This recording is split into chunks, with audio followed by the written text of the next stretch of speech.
ਕਹਿੰਦਾ ਕਿ ਹੱਕ ਹਲਾਲ ਦੀ ਕਮਾ ਕੇ ਖਾਣੇ ਆ, ਕਦੇ ਕਿਸੇ ਦਾ ਹਾੜਾ ਨਹੀਂ ਕੀਤਾ। ਉਹ ਮੈਂ ਖੁਦ ਕਹਿੰਦਾ ਮੈਂ ਚੰਗਾ ਨੀਗਾ, ਪਰ ਅੱਜ ਤੱਕ ਕਿਸੇ ਦਾ ਮਾੜਾ ਨਹੀਂ ਕੀਤਾ। ਤੇ ਜਿਹਨੂੰ ਯਾਰ ਕਹਿੰਦਾ ਉਹਦੇ ਨਾਲ ਰਹਿਣਾ, ਉਹ ਯਾਰਾਂ ਤੋਂ ਕਦੇ ਕਿਨਾਰਾ ਨਹੀਂ ਕੀਤਾ।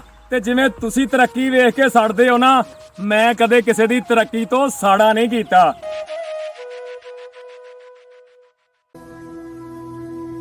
ਕੱਲ ਇੱਕ ਮਾਂ ਜੀ ਮੈਨੂੰ ਮਿਲਣ ਆਏ ਤੇ ਉਹ ਰੋ ਕੇ ਹੱਥ ਜੋੜ ਕੇ ਮੈਨੂੰ ਕਹਿਣ ਲੱਗੇ ਕਿ ਮੇਰੀ ਔਲਾਦ ਮੇਰੀ ਕਦਰ ਨਹੀਂ ਕਰਦੀ, ਤੂੰ ਸਾਰਿਆਂ ਲਈ ਵੀਡੀਓ ਲਿਖਦਾ, ਕੋਈ ਬੋਲ ਮੇਰੇ ਲਈ ਵੀ ਲਿਖ। ਉਹ ਕਹਿੰਦਾ ਕਿ ਮਾਪਿਆਂ ਨੂੰ ਜਿਹੜੇ ਧੱਕੇ ਮਾਰਨ ਕਮਲੇ ਕੀ ਕਹਿਰ ਗੁਜ਼ਾਰਨ, ਉਹਨਾਂ ਅੱਗੇ ਹੱਥ ਮੈਂ ਜੋੜਾਂ ਜੰਨਤਾਂ ਦੀ ਉਹ ਬਾਜ਼ੀ ਹਾਰਨ। ਪੁੱਛ ਉਹਨੂੰ ਜਿਹਦੀ ਮਾਂ ਨਹੀਂ ਹੈਗੀ, ਸਿਰ ਤੇ ਠੰਡੀ ਛਾਂ ਨਹੀਂ ਹੈਗੀ, ਦਰ ਦਰ ਧੱਕੇ ਖਾਂਦੇ ਫਿਰਦੇ, ਸ਼ਕਲੋਂ ਦੁਖੀ ਲੱਗਣ ਚਰਦੇ। ਮਾਪਿਆਂ ਦੀ ਤੁਸੀਂ ਖਿਦਮਤ ਕਰ ਲੋ, ਮਿੱਠਾ ਕੌੜਾ ਬੋਲ ਵੀ ਜਰ ਲੋ। ਇਹ ਫੁੱਲ ਬਾਗਾਂ ਵਿੱਚ ਖਿਲਣੇ ਨਹੀਂ, ਉਹ ਝੱਲਿਆ ਜੇ ਟੁਰ ਗਏ ਮਾਪੇ ਮਿਲਣੇ ਨਹੀਂ।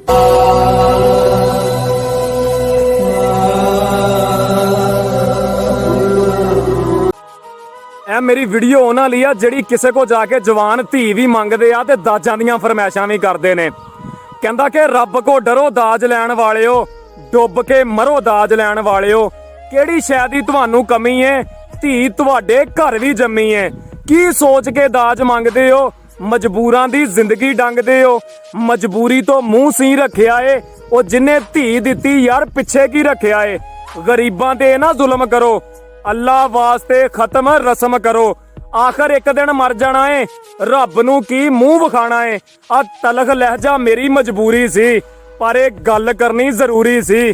ਕੁਝ ਬੁਰਾ ਲੱਗਾ ਮੈਨੂੰ ਮਾਫ ਕਰਿਓ, ਪਰ ਸੱਜਣੋ ਥੋੜਾ ਜਿਹਾ ਇਨਸਾਫ ਕਰਿਓ।